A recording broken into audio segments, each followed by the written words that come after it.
हम इंडिया की पहली प्लान्ड सिटी हैं। एक प्लान्ड सिटी होना, क्रिस क्रॉस 90 डिग्रीज पे परफेक्टली अलाइंड हमारे स्ट्रीट्स हैं। आप परतानियों के रास्ते में जाना चाहते थे पर आपसे मिस हो गया, कोई बात नहीं, आप उसके नेक्स्ट रास्ते में जाके वापस लेफ्ट लीजिए, आप वापस वहीं पहुंच जाएंगे। जयपुर का आर्किटेक्चर, जयपुर का लाइफस्टाइल, जयपुर का एग्जिस्टेंस बहुत ही इंटरेस्टिंग एक कॉम्बिनेशन का रिजल्ट है। जितने ज्यादा उसमें मिक्सिंग होती गई है, उसने बहुत ही ग्रेसफुली एज अ सिटी उसको अपने अंदर समा लिया है। मणिहारों का रास्ता हमेशा से है। लाख की चूड़ियां बनती थी, बनती हैं और बनती रहेंगी। खजाने वालों के रास्ते में मूर्तिकार बैठे हैं, हल्दियों के रास्ते में कुछ और चल रहा है, घी वालों का रास्ता आज भी फ्रेश आलू की टिक्की सुबह मिलती है वहाँ। प्रिंस ऑफ वेल्स उस समय के आ रहे थे तो वो हॉस्पिटैलिटी का कलर है पिंक और हमने पूरा शहर पुतवा दिया। लेट मी टेल यू, हमारे राजा ऐसे नहीं थे। सवाई जय सिंह द सेकंड, ये वो महाराजा हैं जो स्टार्स की मूवमेंट चार्ट कर रहे थे और उस समय के जो एस्ट्रोनॉमिकल टेबल्स थी उनमें जो करेक्शंस थे, उन्होंने मुगल्स को लिख के बताया था कि मेरे हिसाब से आपका कैलेंडर यहाँ गलत है, इस तरह से ठीक होना चाहिए। तो ये इंसान जब अपनी पूरी सिटी बना रहा है तो ऑब्वियसली कुछ सोच समझ के बना रहा होगा। रोज सुबह बनता था और रात में ध्वस्त हो जाता था। हाँ? तो दूसरे दिन सुबह से आपको फिर से शुरू करना पड़ता था। सैटेलाइट करें या टेरेन करें, जो भी आपको करना है, जूम आउट कीजिए और आपको एकदम परफेक्टली, जैसे तो किसी बच्चे ने स्केल लेके बनाया। दरवाजे के अक्रॉस द रोड अगर खड़े होंगे, आपको 4 दरवाजे एकदम एक डायरेक्शन में दिखेंगे। बहुत ही बढ़िया फोटो आती है। ये तो हो ही नहीं सकता था अगर गोविंद देव जी ना चाहते तो। हम 2 सेकंड पे एक्यूरेसी है हमारी। अगर आप जंतर मंतर जाते हैं, you take one of the government guides जो रजिस्टर्ड और ट्रेंड होते हैं, तो वो आपको जयपुर का लोकल टाइम कैलकुलेट करके दिखाएंगे। नमस्कार, खम्मा गढ़ी रेडियो सिटी राजस्थान पे मैं हूँ आरजे दामिनी आपके साथ। और ये आने वाला जो पूरा वीडियो है, इसकी भाषा हमने हिंदी ही रखी है ताकि राजस्थान से बाहर के जो लोग हैं उन तक भी अपनी सारी बातें पहुंचाई जाए और जयपुर के बारे में उन्हें और भी ज्यादा बताया जाए। उम्मीद करते हैं आपको वीडियो पसंद आएगा, एंड तक जरूर देखिएगा। जयपुर अगर दिल है तो उसकी जो धड़कन है, it lies with in the old city, within the world city charms. और कैसा है ये जयपुर का architecture, city palace, Jantar Mantar और सब कुछ, कैसे आज से इतने सालों पहले भी इतना सिस्टमैटिकली इसे बनाया गया था, उसी के बारे में बातचीत करेंगे हम आज। और आज के इस एपिसोड में मेरे साथ यहाँ पर जुड़ी हुई हैं doctor Chandni Chaudhary, who is working as an assistant director with Jaigarh fort, और मैम ने PhD किया है in history of conservative development as well. So सबसे पहले तो उन्हीं से जान लेते हैं कि मैम, जयपुर का आर्किटेक्चर इतना फेमस क्यों है? Well, thank you first of मुझे बुलाने के लिए। एंड आपने एकदम सही क्वेश्चन पूछा। दिस इज एसेंशियली, हमको शुरू इसी से करना चाहिए। जयपुर इतना सुंदर क्यों है, एग्जैक्टली ऐसा बना तो बना क्यों, एंड उसका आर्किटेक्चर कैसा है। तो हम एक वर्ल्ड हेरिटेज साइट भी हैं। बिल्कुल 3 साल में 300 साल के होंगे, बट 5 साल पहले we were made a UNESCO world heritage site. And interesting और भी ज्यादा हमारे लिए ये है कि हमारी वर्ल्ड हेरिटेज साइट के अंदर एक और वर्ल्ड हेरिटेज साइट है जो है जंतर मंतर। सो हमारा पूरा 4 दीवारी जो है, that is a world heritage site. And in fact Jaipur के आर्किटेक्चर की जो बात है, that is one of the reasons कि हम एक वर्ल्ड हेरिटेज साइट है। हमारा आर्किटेक्चर इज अ वेरी बहुत ही इंटरेस्टिंग सा कॉम्बिनेशन है मुगल स्टाइल का, जिसे हम राजपूत स्टाइल कह देते हैं, बट इट इज एसेंशियली वही हिंदू आर्किटेक्चर स्टाइल है। और कुछ एस्पेक्ट्स हैं जो वेस्टर्नाइज्ड आइडियाज जो थे, बट उनको भी हमने अमलगमेट किया। ये आप देखेंगे कि थोड़े टाइम बाद शुरू हुआ था, जैसे 19th सेंचुरी में, लेट 1800s में ब्रिटिश इंजीनियर्स हम थोड़े ज़्यादा इन्वॉल्व करने लगे थे और उसकी वजह से आइडिया आया। बट एसेंशियली जयपुर का आर्किटेक्चर एक बहुत ही इंटरेस्टिंग और बहुत ही बैलेंस्ड कॉम्बिनेशन है डिफरेंट आर्किटेक्चर स्टाइल्स का, and that is one of the reasons हम एक वर्ल्ड हेरिटेज साइट माने जाते हैं। तो एक I will just give you a brief reason कि हम वर्ल्ड हेरिटेज साइट्स कैसे बनते हैं। यूजुअली यूनेस्को जो एक इंटरनेशनल NGO है, वो कुछ क्राइटेरियाज लिस्ट डाउन करते हैं। टोटल 10 होते हैं, उसमें से 6 होते हैं जो कल्चरल साइट्स के लिए होते हैं। हम एक कल्चरल साइट है, एंड उन 6 में से हम 3 फुलफिल करते हैं, one of which is the architecture style. Oh wow. The other reason is जो आपने बोला कि हम इंडिया की पहली प्लान्ड सिटी हैं, that is the other reason। एक प्लान्ड सिटी होना, क्रिस क्रॉस 90 डिग्रीज पे परफेक्टली अलाइंड हमारे स्ट्रीट्स हैं। आप परतानियों के रास्ते में जाना चाहते थे पर आपसे मिस हो गया, कोई बात नहीं, आप उसके नेक्स्ट रास्ते में जाके वापस लेफ्ट लीजिए, आप वापस वहीं पहुंच जाएंगे। आप जयपुर के पुराने शहर में खो ही नहीं सकते, और खो गए तो आप कुछ नहीं है, बेसिक मैथ्स करनी है, अगले से लेफ्ट ले लीजिए, अगले से राइट ले लीजिए, घूम के आ जाइए, आप पहुंच जाएंगे। सो ये एक दूसरा रीज़न है। हाँ। और तीसरा क्राइटेरिया है जो हमारे आज बाजार हैं, जो हमारी हम उन्हें अपनी क्राउनिंग ग्लोरी कह सकते हैं, अपनी शोभा कह सकते हैं। हमारे 13 मेन बाजार्स हैं, वो बाजार हमारा तीसरा रीज़न है। द कंटिन्यूइंग ट्रेडिशन, वो तब बने थे और वो आज तक हैं। मणिहारों का रास्ता हमेशा से है, लाख की चूड़ियां बनती थी, बनती हैं और बनती रहेंगी। खजाने वालों के रास्ते में मूर्तिकार बैठे हैं, हल्दियों के रास्ते में कुछ और चल रहा है, घी वालों का रास्ता आज भी फ्रेश आलू की टिक्की सुबह मिलती है वहाँ। और आप बिलीव नहीं करेंगे, जो सेठ अपनी दुकानें, अपने गल्ले जयपुर के बाहर ले चुके हैं, वो सुबह ड्राइवर को भेजते हैं वहां से हींग की कचौड़ी लेके आने के लिए। तो उनका नाश्ता अभी भी वैसा ही चल रहा है, क्योंकि वो निकल के तो इन्हीं गलियों में से गए हैं। सो जयपुर का आर्किटेक्चर, जयपुर का लाइफस्टाइल, जयपुर का एग्जिस्टेंस बहुत ही इंटरेस्टिंग एक कॉम्बिनेशंस का रिजल्ट है। और जितने ज़्यादा उसमें मिक्सिंग होती गई है, उसने बहुत ही ग्रेसफुली एज अ सिटी उसको अपने अंदर समा लिया है एंड और ज़्यादा वाइब्रेंट होता गया है। सो I think I would say कि जयपुर का आर्किटेक्चर यूनिक है और ज़्यादा यूनिक होता जा रहा है। सो मे बी 300 years later हम एक अलग रूप देखेंगे, but the spirit will remain the same. Jaipur का आर्किटेक्चर अपने आप में बहुत ख़ास है, और वो क्यों ख़ास है वो हम आज के इस एपिसोड में सारी चीज़ें जानेंगे। लेकिन उससे पहले जयपुर को हम पिंक सिटी भी कहते हैं, एंड ये पिंक कलर क्यों है जयपुर का, इसकी कई सारी स्टोरीज हमने देखी हैं, सुनी है, लेकिन who better than you would be able to tell us कि जयपुर के लिए ये पिंक कलर या गेरुआ कलर ही क्यों चूज़ किया गया। थैंक यू, आपने गेरुआ मेंशन किया, बिकॉज ये जो पिंक का ओरिजिन आया, ये आया वेस्टर्न राइटर्स की वजह से, क्योंकि उनकी शायद वोकैबुलरी में टेराकोटा शब्द एग्जिस्ट नहीं या तो था और उन्होंने रिलेट नहीं किया। अच्छा, ये होता भी चूने में बेस्ड रंग है, हम उसमें सुर्खी डालते हैं तो वो गेरुआ रंग लेता है जी। तो बारिश पड़ती है तो फेड भी होता है ना। तो मेरे ख्याल से जब किसी ने पहली बार ये पिंक का मेंशन किया होगा, तो वो 2-3 बारिशों बाद का रंग, या तो उसने देखा था कि वो इतना फीका पड़ चुका था, बट एसेंशियली वो रंग है गेरुआ। और एक बहुत स्ट्रॉन्ग बिलीफ है आर्किटेक्चरल हिस्टोरियंस के बीच में, या उन लोगों के बीच में जिन्होंने पुरानी आर्काइवल फोटोग्राफ्स या पुराने नैरेटिव्स पढ़े हैं, कि या तो इसे इसलिए किया गया था क्योंकि हम फतेहपुर सीकरी, आगरा और शाहजहानाबाद, इनकी जो सैंडस्टोन की बिल्डिंग्स थी उनको मैच करना चाह रहे थे। क्योंकि सवाई जयसिंह II ने जब ये शहर बनाया है, तब उस time Mughals were still the power. Basically आप ये सोचिए कि अगर आप स्टेट गवर्नमेंट हैं तो यूनियन में, सेंटर में मुगल्स चल रहे हैं, तो आप उनको ना तो डिसएग्री करना चाहेंगे उनसे, आप उनको एम्यूलेट भी करना चाहेंगे, पर आप ब्लेटेंटली वो कॉपी भी नहीं कर सकते। और दूसरा, आपके पास सैंडस्टोन के रिजर्व्स ही नहीं है, तो आपने गेरू रंग चढ़ाना शुरू किया, क्योंकि आपका लाइम प्लास्टर है फाइनल लेयर, तो आपने चूने के अंदर सुर्खी डाली, जो एक पोज़ोलेनिक मटेरियल है साइंटिफिकली देखें तो, और आपने उसका कोट किया, तो वो गेरुआ रंग हो गया। और उसके ऊपर आपने सफ़ेद चूने से लाइन ड्राइंग बनवा दी, तो दूर से देखने पे ही आपको एग्जैक्टली दिखेगा कि सैंडस्टोन के अंदर मार्बल का इनले वर्क हो जैसे आप फतेहपुर सीकरी में देखेंगे। और आप एक जयपुर का कंटेम्प्रेरी एग्जाम्पल है जवाहर कला केंद्र, वहां पे सैंडस्टोन यूज हो सकता था, तो उन्होंने सैंडस्टोन यूज किया है मार्बल के साथ। बट जयसिंह ने probably that was the idea कि गेरू और वाइट लाइम यूज किया है। दूसरा, इसका जो बहुत प्रैक्टिकल रीजन वो ये है कि हमारी धूप इतनी तेज है, जब वो गेरू बिल्डिंग पे पड़ती है तो वो चौंध नहीं मारती, वो कलर रिफ्लेक्ट होके आपकी आंखों में नहीं आएगा। आप उदयपुर में भरी गर्मी में खड़े होंगे ना, वो वाइट आंखों को चुभता है क्योंकि रिफ्लेक्टिव होता है। गेरू एक बहुत ही अच्छा चॉइस है, ठंडा कलर। एग्जैक्टली। अच्छा, गेरू सिर्फ मेन रोड्स पे हुआ करता था, अंदर की स्ट्रीट्स पे नहीं होता था, क्योंकि अंदर की स्ट्रीट्स इतनी नैरो होती थी कि वो म्यूचुअल शेडिंग से काम चल जाता था, आपको गेरू की जरूरत नहीं है। वहाँ पे येलो, हिरमिच, नील में डले हुए रंग वो यूज होते थे।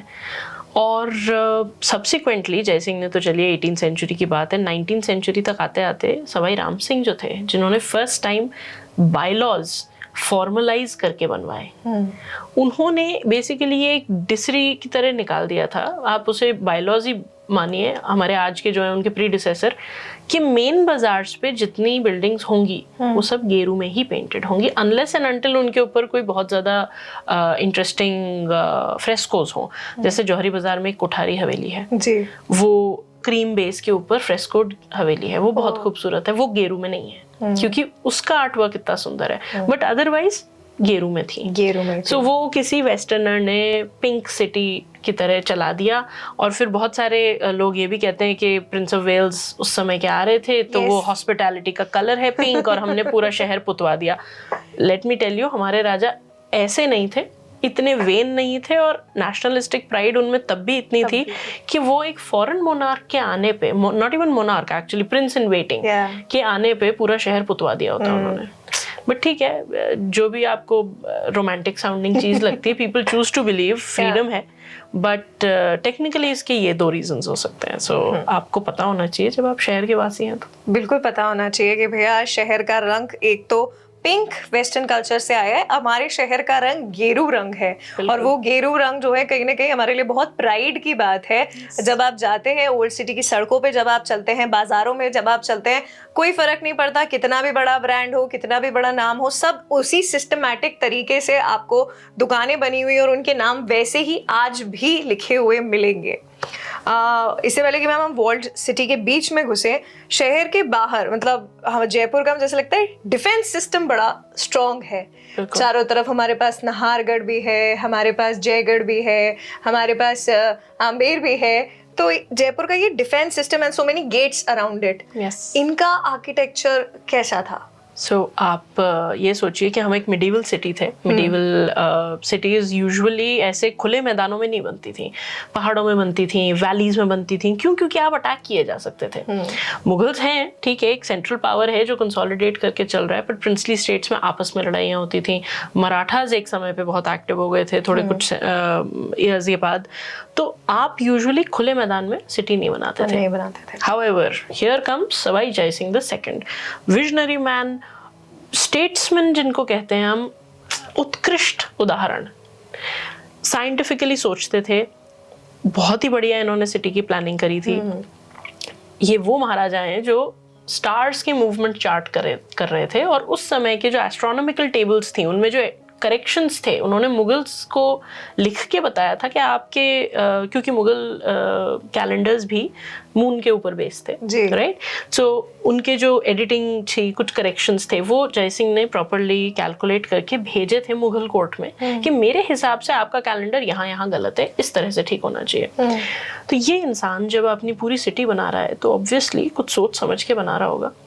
तो उन्होंने डिवाइस किया एक बहुत ही फुल प्रूफ डिफेंस सिस्टम। जो आपने क्वेश्चन में मुझसे बहुत एकदम सटीक चीज पूछी है। यूजुअली लोगों को लगता है कि जयपुर जैसी सिटी को डिफेंस चाहिए क्यों था, बट नाहरगढ़ है right on the hill, exactly हमारे नॉर्थ वेस्ट में पड़ता है, थोड़ा सा परफेक्टली डिफेंस हमको मिल गया। हिल है, उसके ऊपर हमने फोर्ट बना दिया। आप ईस्ट में देखेंगे तो जहाँ गलता की पहाड़ियां हैं वहां पे 2 और फोर्ट्स हैं, आमागढ़ और रघुनाथगढ़। आमागढ़ में अंबा का मंदिर है, बहुत ज्यादा पूजा अर्चना नहीं होती बट अभी भी स्थापित है। रघुनाथगढ़, अब रघुनाथ नाम क्यों आता है? क्योंकि कछावा डायनेस्टी है जो कुश के वंशज मानते हैं, और कुश राम जी के पुत्र थे। तो ये एक सूर्यवंशी डायनेस्टी है, इसलिए आप देखेंगे बहुत बार आपको सन का मोटिव मिलता है बहुत जगहों पे, आपको राम की बहुत सारे कनेक्शंस मिलेंगे। तो इसी तरह से साइंस होते हैं। एग्जैक्टली। तो उसीलिए ईस्ट में, अब क्योंकि ईस्ट भी एक ऑस्पिशियस डायरेक्शन, ईस्ट का जो फोर्ट है उसका नाम रघुनाथगढ़ है। आप नई सिटी के अंदर आ जाएंगे तो शंकरगढ़, बेसिकली मोती डोंगरी जो है, उस हिल का, उस फोर्ट का नाम एसेंशियली शंकरगढ़ है, क्योंकि वहां शंकर जी का मंदिर है ऊपर, जो पहले शिवरात्रि पे खुला करता था। तो वो भी हमारे डिफेंस सिस्टम का एक पार्ट था। और सबसे फनी और सबसे कॉमन फोर्ट जो हम लोग सब इग्नोर कर देते हैं, Hathroi. Hathroi was a fort, garrison fort था। गैरिसन फोर्ट से बेसिकली जहाँ पे सेना, मतलब आर्मी या छोटी सी आप मिलिट्री पुलिस रखते थे। तो Hathroi was a very important Wow. Fort और डिफेंस सिस्टम का पार्ट था। एंड ऑफ कोर्स जयगढ़ तो था ही। जयगढ़ जयपुर से पहले बन चुका था। बहुत सारे एडिशंस हुए, जयपुर के कंटेम्प्रेरी बनवाए गए उस टाइम। सवाई जयसिंह ने भी बहुत सारा कंस्ट्रक्शन करवाया, पर एज अ फोर्ट पहले भी एग्जिस्ट करता था। इनफैक्ट नाहरगढ़ और जयगढ़ जिस समिट पे हैं वो बेसिकली एक ही रिज है। ओके।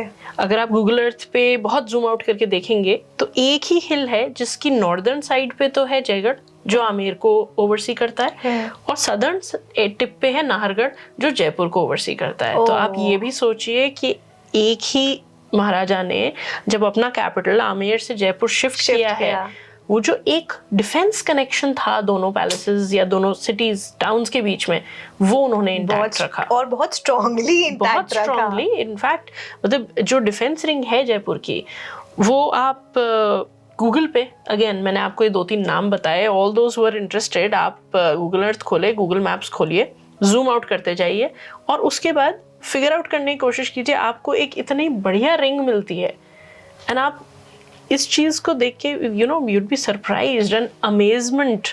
वो जो एक मतलब भौचक्का कर छोड़ देने वाली चीज है, बैक इन 1727 300 साल पहले विदाउट सैटेलाइट्स किसी ने इतना रिफाइंड एक कॉन्सेप्ट बनाया और एग्जीक्यूट किया। So this is something you should be very proud of. अगर आप जयपुर वासी हैं या आप घूमने भी आए हैं तो you made a very good choice. Of course ऐसे ही थोड़ी जयपुर को इतना ज्यादा टूरिस्ट्स के द्वारा भी पसंद किया जाता है, बहुत ज्यादा। Jaipur, Udaipur, Jodhpur, 3 of the very touristy loved cities of Rajasthan. Since ma'am आपने मेंशन किया कि एक पूरा रिंग बनता है, हमने फोर्ट्स की बात की, so starting with Amer fort. मुझे याद है मैंने आमेर फोर्ट बोला था, मैम ने कहा था फोर्ट नहीं है। Amer was a palace, but हम आमेर से जयपुर शिफ्ट हुए। तो अगर आमेर फोर्ट के हम आर्किटेक्चर की बात करें तो मुझे ऐसा लगता है कि वो शायद काफ़ी ज़्यादा इस्लामिक आर्किटेक्चर से भी इंस्पायर्ड है। कैसा है उसका आर्किटेक्चर? अब एक चीज़ है कि आमेर का जो पैलेस आप आज देखते हैं, एक राजा ने नहीं बनवाया। यूजुअली कोई भी पैलेस जो होता है एटलीस्ट राजस्थान में, एक महाराजा या राजा या महाराव इनका नहीं बनवाया हुआ होता। बिकॉज एक तो आप सोचिए कि बिना मॉडर्न मशीनरी के हम कंस्ट्रक्शन की बात कर रहे हैं तो समय भी लेता था, एंड उनके पास और बहुत काम थे। मोस्टली तो अपना किंगडम ही सिक्योर करना बहुत बड़ी एक्टिविटी होती थी। सो डिफरेंट पार्ट्स में बना है। The oldest part of the current Amer palace, पहली बात तो इस आमेर पैलेस से पहले एक और पैलेस था जिसे कदीमी महल कहते हैं। और those who are interested, Amer town में कभी घूमिए apart from the palace, and वहाँ पे आप किन्हीं से पूछेंगे तो नरसिंह जी का एक पुराना मंदिर है। नरसिंह जी का मंदिर जिस पैलेस में है वो अभी के आमेर पैलेस से पहले वो था रॉयल पैलेस। सो अभी का जो आमेर पैलेस है उसके ओल्डेस्ट पार्ट्स हैं, जिसे अब हम जनाना कहते हैं उस पैलेस का, वो है मानसिंह महल। मानसिंह द फर्स्ट जो आमेर मतलब जिन्होंने आमेर का पैलेस बनाना तब शुरू किया है, और जो अकबर के कंटेम्प्रेरी रहे हैं। मतलब we are talking of late 1500s, late 16th century. So वो पार्ट सबसे पहले बना है और वो क्विंटेसेंशियली हिंदू है। मतलब फ्लैट दरवाजे हैं, उसमें कोई मेहराब नहीं मिलेंगे आपको। बहुत ही जैसे पुरानी हवेलियां बना करती हैं वृंदावन और उन जगहों में, वैसे हैं। चौक है, साइड में कवर्ड कॉरिडोर्स हैं, वेरांडाज हैं, वो रावड़ा होता था। उसके आगे आप थोड़ा सा एरिया आते हैं तो वो जयसिंह द फर्स्ट ने कुछ चीज़ें ऐड की हैं। केसर क्यारी का ही एक मिनिएचर वर्जन है ऊपर। वहाँ पे शीश महल बना। शीश महल ओरिजिनली उस तरह के कांच से नहीं बना होगा। अच्छा, वो सब्सिक्वेंटली किसी और राजा ने उसमें वो चीजें ऐड करवाई हैं। और आप भी सोचिए ना, आपके दादाजी ने घर बनाया, उसके बाद आपके पिताजी कुछ ऐड करवाते हैं या आप कुछ ऐड करवाते हैं, तो आज आपके लिए वो महल है, उनके लिए तो वो उनका घर था। सो हर किसी ने कुछ कुछ ऐड करवाया है। जयसिंह द फर्स्ट और इनके समय पे एक्चुअली जब मैं अगर मुगल टाइमलाइन में बात करूं तो शाहजहां के आते आते जब बहुत रिफाइंड हो चुका था मुगल आर्किटेक्चर। शाहजहां एक बहुत रिफाइंड टेस्ट्स वाले मुगल एम्परर थे, तो उनके समय पे जो डिजाइन्स और जो वर्कमैनशिप पॉपुलर हुई वो हमने काफ़ी सारी अडॉप्ट की। और वो ये नहीं है कि हमने हमेशा विलिंगली अडॉप्ट की। कोई आर्टिस्ट था, आगरा से काम छूटा हाँ। और ढूंढता ढांढता हम बहुत पास थे। हम गोल्डन क्वाड्रिलेटरल जो हमारा वो भी है, टूरिस्ट सर्किट भी है, उसके हिसाब से भी आगरा, जयपुर, दिल्ली काफी पास है। तो हो सकता है कि वो आर्टिस्ट माइग्रेट करके जयपुर आ गया, और जयपुर आने के बाद जो भी मैं ढूंढार वर्ड यूज कर रही हूँ, हम एक्चुअली तो ढूंढार था हमारा kingdom. Amer was the capital and then Jaipur was the capital. ये सब्सिक्वेंटली हुआ है कि हमने ढूंढार की रॉयल फैमिली को जयपुर की रॉयल फैमिली कहना शुरू कर दिया, क्योंकि जयपुर इन इटसेल्फ एक इतनी इंपॉर्टेंट आइडेंटिटी बन गया था एज अ कैपिटल। तो the princely state was actually Dhundhar. तो ढूंढार नरेश ने कहा कि आप आर्टिस्ट हैं, आप आए हैं, ठीक है, अपने हिसाब से कुछ भी बना के दिखाइए, और उसने शीश महल जैसी कोई चीज बनाई। So basically as a patron वो महाराजा बहुत दिलेर थे, ठीक है, आपको कांच लगाना है आप लगाइए। सो दैट वाज समथिंग, क्योंकि आपको सिमिलर चीजें मिलेंगी इन आगरा एंड फतेहपुर सीकरी, नॉट फतेहपुर सीकरी, आगरा और दिल्ली में मिलेंगी। The tombs, the designs are little bit inspired, वहाँ से थोड़ी सी। And then subsequently आप आए और बाहर जहाँ पे दीवाने खास, दीवाने आम है, सैंडस्टोन के पिलर्स हैं, उसका ट्रिविएशन स्टाइल, उसका आर्किटेक्चर स्टाइल आपको दिखेगा इंस्पायर्ड तो मुगल्स से है। The space is inspired by Mughals, उनका कॉन्सेप्ट मुगलाई है, बट उसके जो ब्रैकेट्स हैं उसके ऊपर तो हाथी हैं। एंड इस्लामिक आर्किटेक्चर में आपको कभी भी लिविंग चीज का कॉपी नहीं मिलेगा, because they believe it to be blasphemy, है ना, वो उसको अपने पैगंबर के अगेंस्ट जाना मानते हैं। But Hindu architecture and iconography में तो ऐसा कोई रिस्ट्रिक्शन नहीं है। तो लाइक गिफ्टिंग समवन अ हाथी बड़ा प्रेस्टिजियस गुड लक मानते हैं। वास्तु के हिसाब से भी हम हाथी जरूर इनकॉर्पोरेट करते हैं अपने घर में। तो कॉन्सेप्ट मुगल्स का था, but execution was entirely Hindu, जो मैंने आपको कहा कि जयपुर में भी है, and that is one of the reasons हम एक वर्ल्ड हेरिटेज साइट है, कि आपने हर स्टाइल का बेस्ट ले लिया। इट्स लाइक बच्चा पैदा होता है तो कुछ पिताजी का है, कुछ माताजी का है, कुछ दादी का है, कुछ, तो जयपुर ने कुछ वैसा लेके अपने लिए एक बहुत ही बढ़िया सी इमेज क्यूरेट की। एंड महाराजा हमारे ऐसे थे, विजनरी थे, जिन्होंने ये रियलाइज किया you have to keep up with the times. So Jaipur मेरे ख्याल से ऑन पॉइंट रहा है with regards to keeping up with trends. Yes, correct. So तब महाराजा करते थे, अब हमारी जनता करती है, we are very trendy by the way. So I think Amer तो आपको इसलिए भी लेयर्ड एंड लेयर्ड लगता है क्योंकि एक तो दूसरे अलग अलग राजाओं ने किया, अलग अलग टाइमलाइंस पे किया। इनफैक्ट नेक्स्ट टाइम आप आमेर जाएं तो जो दीवाने आम है आपका सैंडस्टोन पिलर्स वाला रेड वाला, उसके पीछे 3 दरवाजे बने हुए हैं, वहां पे सवाई राम सिंह ने एक बिलियर्ड्स रूम ऐड किया था।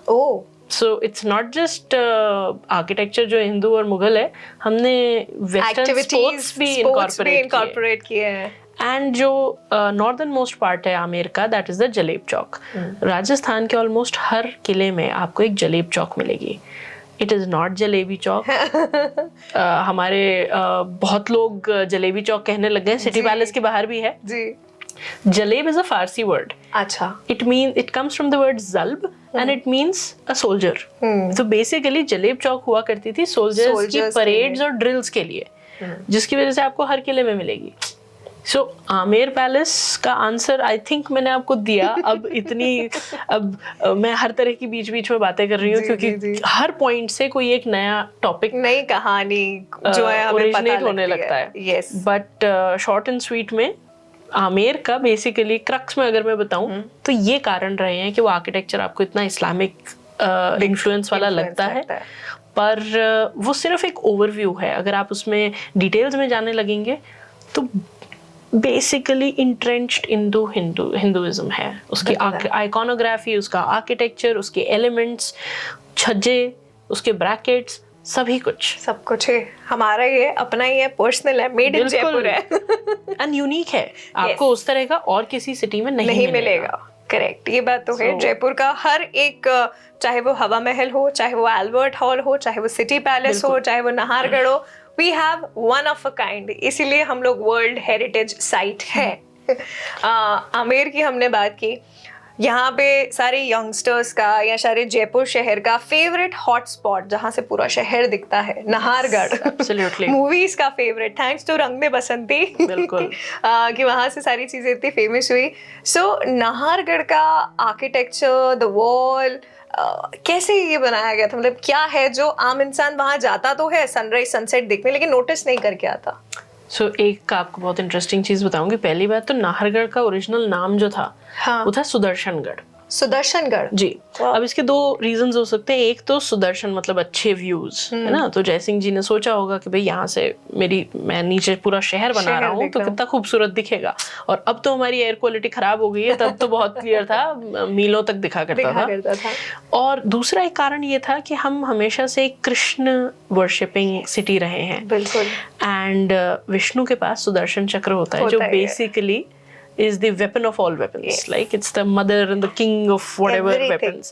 So सुदर्शन चक्र के से इंस्पिरेशन लेके ये भी हो सकता है कि उसका नाम सुदर्शनगढ़ इसलिए था बिकॉज वो जयपुर के प्रोटेक्शन के लिए बना था, कि वहां से आपको दूर तक दिखेगा और प्रोटेक्शन के लिए वो एक बहुत ही इंपॉर्टेंट पॉइंट होगा। नाहर सिंह जी भोमिया का मंदिर है वहाँ, जिसकी वजह से उसकी एक अलग स्टोरी है, बहुत इंटरेस्टिंग। उनकी वजह से उसका नाम बदल के नाहरगढ़ किया गया था। क्या स्टोरी है मैम, बताइए प्लीज। सो एक ऐसी स्टोरी है जो आपको अहमदाबाद में भी सुनने को मिलती है। ओके।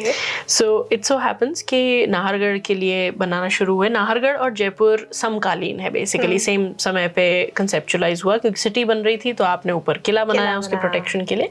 तो 1727 में जयपुर का स्थापना हुई। उसके बाद 1730s में जयसिंह जी ने नाहरगढ़ में बेसिक अपना फोर्ट बनाना शुरू किया। रोज सुबह बनता था और रात में ध्वस्त हो जाता था। हाँ? तो दूसरे दिन सुबह से आपको फिर से शुरू करना पड़ता था। तो ये बिलीव था कि वहां जो भूमिया हैं, आपने उनको सम्मान पूर्वक अपनी ना तो जगह दी, ना आपने उनकी परमिशन ली। भूमिया होते हैं वो स्पिरिट्स जो भूमि को बेसिकली प्रोटेक्ट करते हैं। ये एक जयपुर के ही नहीं, आसपास राजस्थान में आपको बहुत जगह ये कहानियां मिलेंगी। और जयपुर में बहुत से रास्ते हैं, बहुत सी जगहें हैं जो भूमियों के लिए डेडिकेटेड है। MSB का रास्ता, मोती सिंह भूमियों का रास्ता। जयगढ़ में भी एक भूमिया जी हैं। तो नाहरगढ़ के भूमिया थे, मतलब सुदर्शनगढ़ के भूमिया थे नाहर सिंह जी भूमिया। तो अब ये तो जयपुर की स्टोरी है। अहमदाबाद की जो स्टोरी का मैंने रेफर किया वो ये है कि वहाँ पे एक माणिक बुर्ज है जो रिवर के अक्रॉस बनता है। जब अहमदाबाद में साबरमती रिवर जाती है तो वो कहते हैं कि माणिक बुर्ज रोज बनता था और रोज ढह जाता था। पर वहाँ पे स्टोरी में थोड़ा ट्विस्ट है। वो कहते हैं माणिक बाबा जो थे उन्होंने श्राप दिया था, इसलिए वो टूट जाता था। और फिर वो माणिक बाबा को, जैसे हम शादियों में नहीं करते, पूजा करते हैं तो उससे पहले बुरी आत्माओं को एक मटकी में वो करते हैं आटा लगा के, कुछ वैसी सी स्टोरी है। और वो कहते हैं कि माणिक बाबा को कैद कर लिया था। उसके बाद माणिक बाबा ने छूटने की कंडीशन यही थी कि आप कर्स हटा लोगे अपना, और फिर माणिक बुर्ज पूरा बन पाया। तो हमारी स्टोरी थोड़ी मतलब ज्यादा रिस्पेक्टफुल है। हमने नाहर सिंह जी भूमिया के लिए यथास्थान पे उनको स्थापित किया। उनका मंदिर बना। और एक बहुत ही इंटरेस्टिंग ट्रेडिशन है जयपुर रॉयल फैमिली का कि दिवाली के दिन जो लक्ष्मी जी का पाने का दर्शन करते हैं महाराजा सवाई पद्मनाभ सिंह जी, अभी वो जो चंद्र महल की छत होती है वहां से करते हैं। और वो नाहर सिंह जी भूमिया के नीचे वो एक कांकड़े और दियों से वहां पे एक पाना बनता है, उसके दर्शन करते हैं।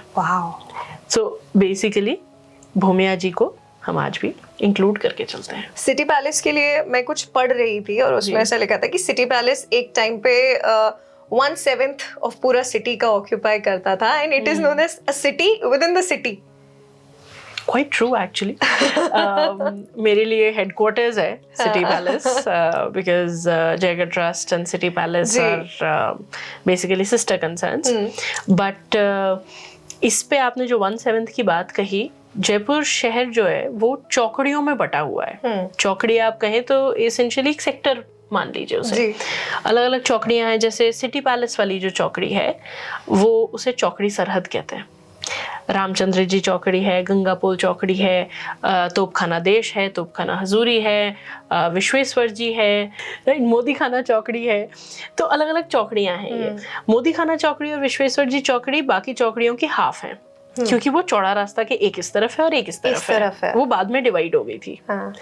और चौकड़ी सरहद जो है जिसमें सिटी पैलेस है वो बाकी चौकड़ियों की डबल है, क्योंकि वो उसका सदर्न साइड आप माने तो त्रिपोलिया बाजार है और वो ताल कटोरा तक एक्सटेंड करती है, मतलब ताल कटोरा बेसिकली उसी चौकड़ी में आता है।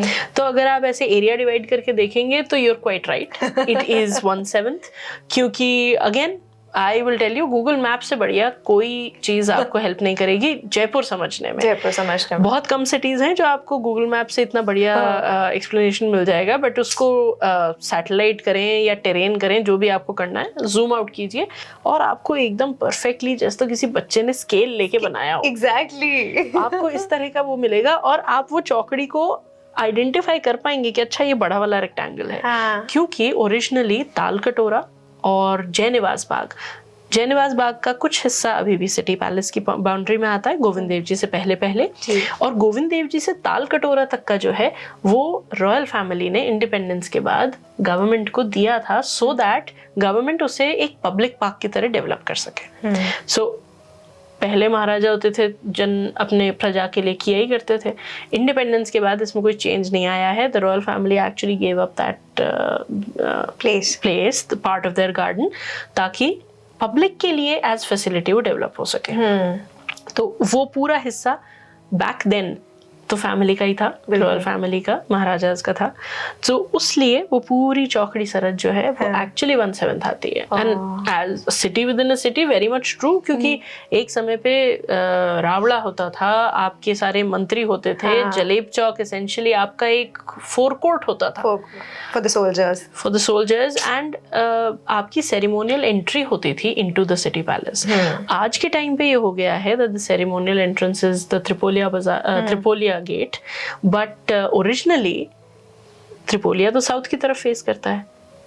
ईस्ट की तरफ जो सबसे ऑस्पिशियस डायरेक्शन है हमारा, ईस्ट की तरफ की जो एंट्रेंस थी, जो आज सिरे देवड़ी बाजार में खुलती है, सिरे देवड़ी का दरवाजा जिसे हम बोलते हैं, वो सेरेमोनियल एंट्रेंस हुआ करती थी सिटी पैलेस के लिए। और एक बहुत ही इंटरेस्टिंग फोटो ऑप है आपके लिए, अगर ट्रैफिक ना हो या सुबह आप जाएं और सिरे देवड़ी बाजार के ऊपर दरवाजे के अक्रॉस द रोड अगर खड़े होंगे, आपको चार दरवाजे एकदम एक डायरेक्शन में दिखेंगे। बहुत ही बढ़िया फोटो आती है। That is a personal recommendation. वो फोटो पक्का खींच के आइएगा।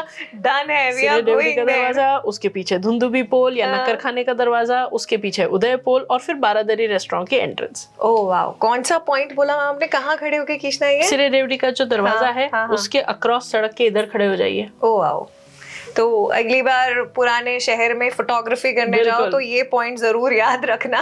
एंड वेल, अगर आपको जयपुर के बारे में, राजस्थान का ये सारा कंटेंट अगर आपको अच्छा लग रहा है तो please definitely subscribe to Radio City Rajasthan. मैंने ये भी देखा है, सुना है कि हमारा जयपुर शहर नहीं बसता अगर एक डिवाइन इंटरवेंशन नहीं होता। बिल्कुल, आई am a very firm believer. हमारे जयपुर के आराध्य देव है ठाकुर जी, गोविंद देव जी, और बहुत इंटरेस्टिंगली सिटी पैलेस से देखते हैं तो सबसे पहले दर्शन होते हैं गोविंद देव जी के। तो ये कैसे प्लान हुआ, ये कैसे बना, व्हाट इज द स्टोरी? सो आपने जो बोला divine intervention, I am a firm believer in that. ये तो हो ही नहीं सकता था अगर गोविंद देव जी ना चाहते तो। Now I will give you a little bit of background. Actually Govind Dev ji का जो फर्स्ट मंदिर जो हम टेक्स्ट्स में पढ़ते हैं या जिसके बारे में मेंशन किया गया है, सेंचुरीज अगो की बात कर रही हूँ मैं, 1590s का जो फर्स्ट मंदिर हम बात करते हैं, वो भी इसी डायनेस्टी के एक राजा ने बनवाया है। दैट वाज मान Singh the first of Amer. उन्हें अकबर ने आग्रह किया था, इंस्ट्रक्शंस दिए थे। अकबर उस समय दीन इलाही विच वाज सेक्युलर फेथ की जो बात हो रही थी वो होती थी। एंड अकबर ने बहुत सारे हिंदू किंग्स को कहा था कि आप अपने पसंद के टेम्पल्स बनवाइए। लैंड ग्रांट्स दिए थे, कुछ मनी ग्रांट भी दिया था। तो राजा मान सिंह आमेर के जो थे, उन्होंने गोविंद देव जी का मंदिर वृंदावन में बनवाया था। और उसके बाद 2 सेंचुरी बाद वो आराध्य देव जो थे हमारे, तब आराध्य देव नहीं थे, तब तो वो गोविंद देव जी थे। और गोविंद देव जी बेसिकली ब्रजकृत मूर्ति हैं जो वज्रनाभ, जो श्री कृष्ण के पड़पौत्र थे, उन्होंने बनाए थे खुद अपने हाथों से। तो गोविंद देव जी एसेंशियली, मतलब डिवाइन, उससे ज्यादा डिवाइन कुछ हो नहीं सकता। कुछ नहीं हो सकता।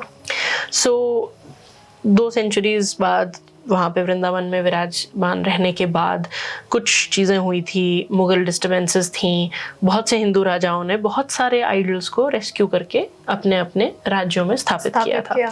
गोविंद देव जी ढूंढार में तब आए, जयपुर एग्जिस्ट नहीं करता था तब, बट ढूंढार में आ चुके थे, सवाई जयसिंह लेके आए थे।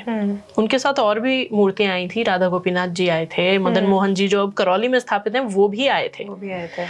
सो गोविंद देव जी थे और गोविंद देव जी को स्थापित किया गया कनक वृंदावन में। वहाँ एक बूढ़े गोविंद देव जी का मंदिर है, आप कभी जाएं तो 2 सेकंड उस बोर्ड के सामने खड़े रह के पढ़ेंगे तो ओल्ड गोविंद देव जी टेम्पल लिखा है वहाँ।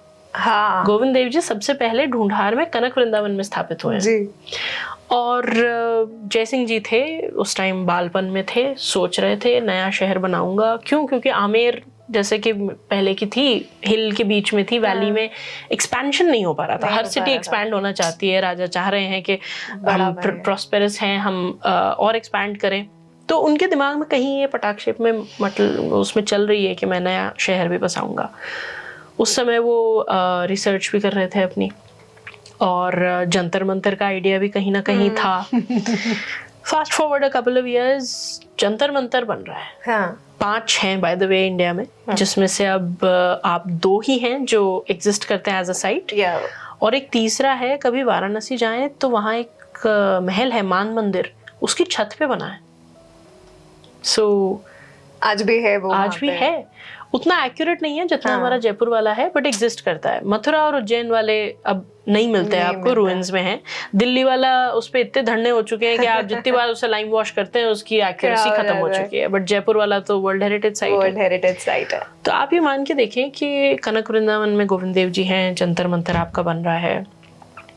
अब गोविंद देव जी कहते हैं कि सवाई जयसिंह के सपने में आए और उन्होंने उन्हें ये कहा कि तुमने मुझे यहाँ कनक वृंदावन में स्थापित किया है, बहुत सुंदर जगह है, बड़े सुंदर कदम्ब के पेड़ हैं, बहुत अच्छा लगता है, पर तुम एक जगह पे जाते हो जहाँ पे तुम शिकार करने जाते हो, वो जगह मुझे बड़ी अच्छी लगती है, मैं वहाँ स्थापित होना चाहता हूँ।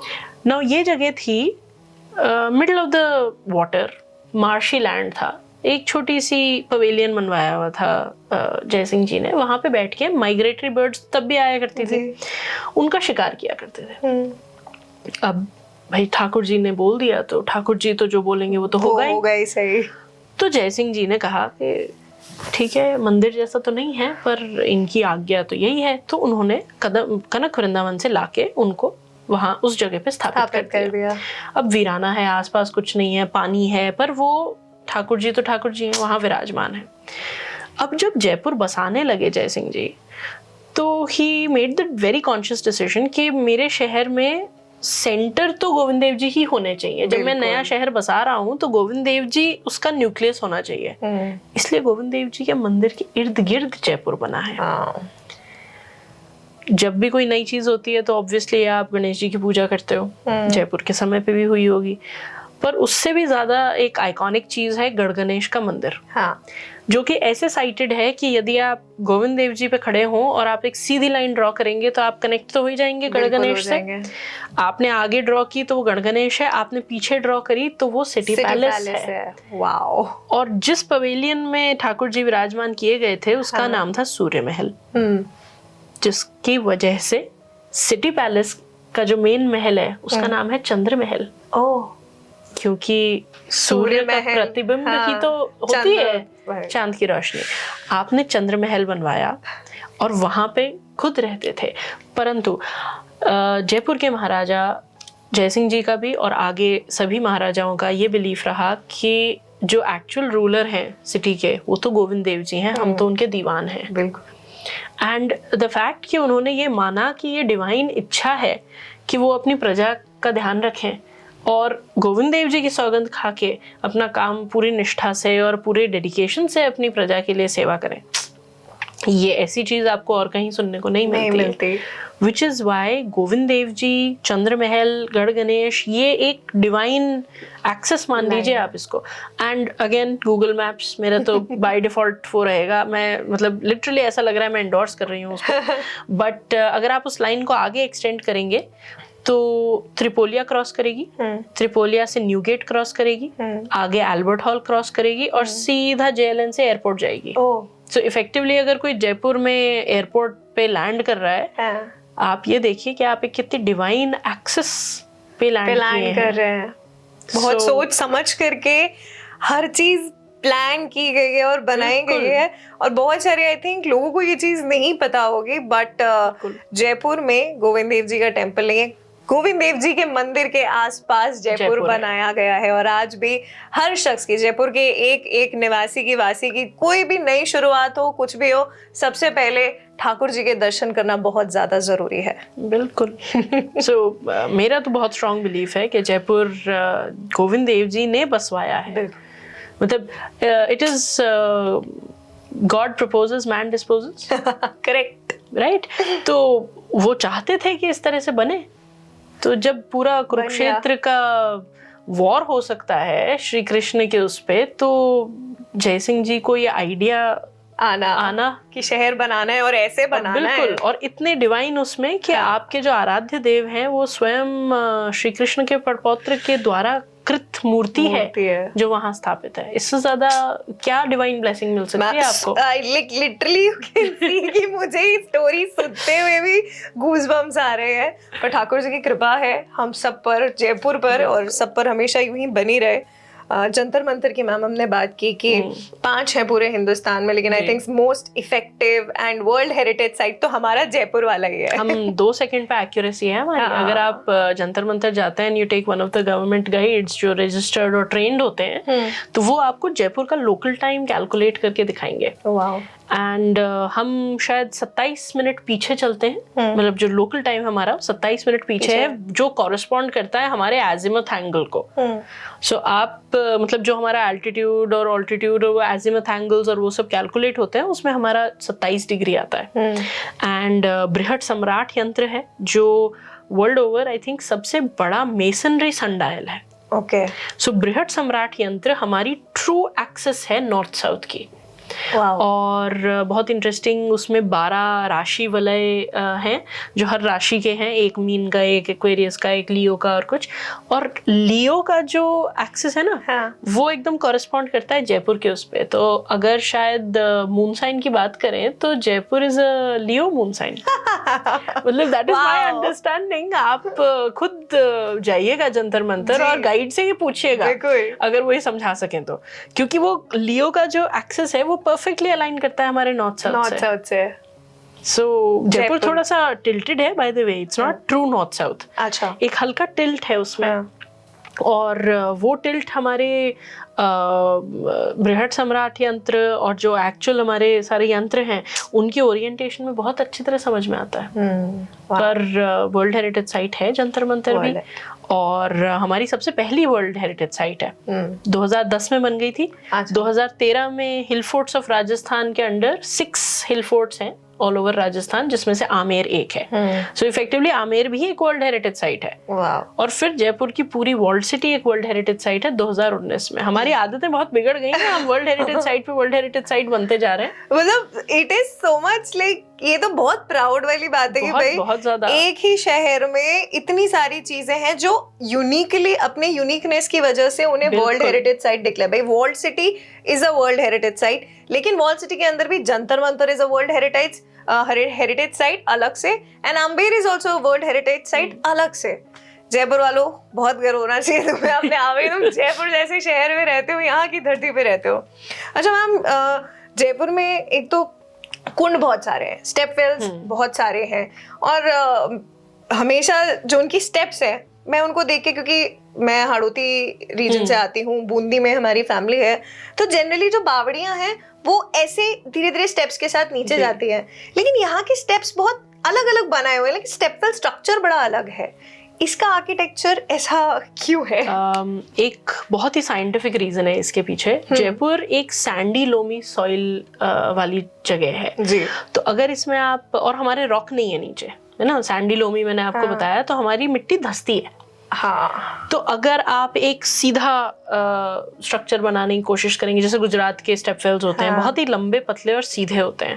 हाड़ौती में भी रानी जी की बावड़ी है, रानी जी की बावड़ी है, शायद सागर नागर सागर ऐसा सही कुछ नाम है, राइट।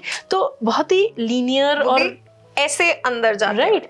तो जयपुर में अलग है। जयपुर में एक तो भाई हमारे एस्थेटिक्स थोड़े डिफरेंट थे, राइट? हम हम तभी भी एस्थेटिकली बड़े स्ट्रांग थे। We were on point with things. तो हम ये चाहेंगे कि हमारा आर्किटेक्चर हर तरफ से अप्रिशिएट किया जा सके। बेसिकली जब एक लीनियर स्टेपवेल होता है, आप उसे एक ही तरफ से अप्रिशिएट कर सकते हैं, एक ही तरफ से एक्सेस कर सकते हैं। आमेर में जो स्टेपवेल्स हैं, जो आमेर टाइम के बने हुए हैं, वो सारे इस तरह के हैं। सारे लंबे लीनियर होंगे और उनके एंड पे एक वेल होगा, राइट? तो अगर आप सीढ़ियां नहीं भी चढ़ना उतरना चाहें तो आप उस वेल में से पुली के थ्रू पानी ले सकते हैं। बट आमेर का जो एक सबसे ज्यादा पॉपुलर साइट है, जो है पन्ना मियां का कुंड, वो चारों तरफ से एक्सेस, तीन तरफ से एक्सेस हो पाता है। तो a part of that is aesthetic reason. और दूसरा, हम क्योंकि हमारा सॉइल बेस ऐसा नहीं था जो हम सीधी खड़ी दीवारें बना सकें, इसलिए हम ग्रेजुअली नीचे जाएंगे रिटेनिंग वॉल बना बना के। सो ये तो साइंटिफिक है, इट्स एक्चुअली आर्किटेक्चरल रिक्वायरमेंट कि आप इस तरह का स्ट्रक्चर बनाएं ताकि आपकी मिट्टी अंदर ना ढहे और आप केव इन ना कर जाएं, क्योंकि बहुत पतला होगा तो वो लेटरल प्रेशर मिट्टी का सह नहीं पाएगा। और दूसरा तो ऑफ कोर्स चारों तरफ से देखो ज्यादा सुंदर दिखता है। सो कई सारे प्री वेडिंग शूट्स होते हैं आजकल वहां पे। अफलातून जगह हो चुकी है अब वो, बट बहुत अच्छा रिस्पॉन्स मिलता है हेरिटेज साइट्स को। क्योंकि आफ्टर अ वाइल आपकी हेरिटेज साइट से आप रिलेट करना बंद कर देते हो। उस समय पानी की किल्लत थी और आपके एक रिजर्वायर था जिसकी वजह से लोगों की लाइफस्टाइल उसके आसपास रिवॉल्व करती थी। आज के टाइम पे वो रिडंडेंट है, तो चाहे प्री वेडिंग शूट के बहाने ही अगर आज का यूथ उसको रिलेट कर पाता है, उसे रिस्पेक्ट करता है, या चाहता है कि वो साफ रहे, या चाहता है कि उसमें पानी हो, चाहे वो एक सेल्फिश रीजन है कि मैं मेरा रिफ्लेक्शन आएगा प्री वेडिंग शूट में, बहुत अच्छा लगेगा, बट उस कारण अगर वो कुछ अच्छा कर लेता है उस हेरिटेज के लिए, हम भाई आम के आम गुठलियों के दाम। Do more. Exactly. Respect the places. Decorum जरूर वहां का बना करके रखें और गंदगी ना फैलाएं प्लीज। हम जयपुर को साफ और सुंदर बनाने के लिए बहुत कोशिश कर रहे हैं, बहुत सारी एक्चुअली।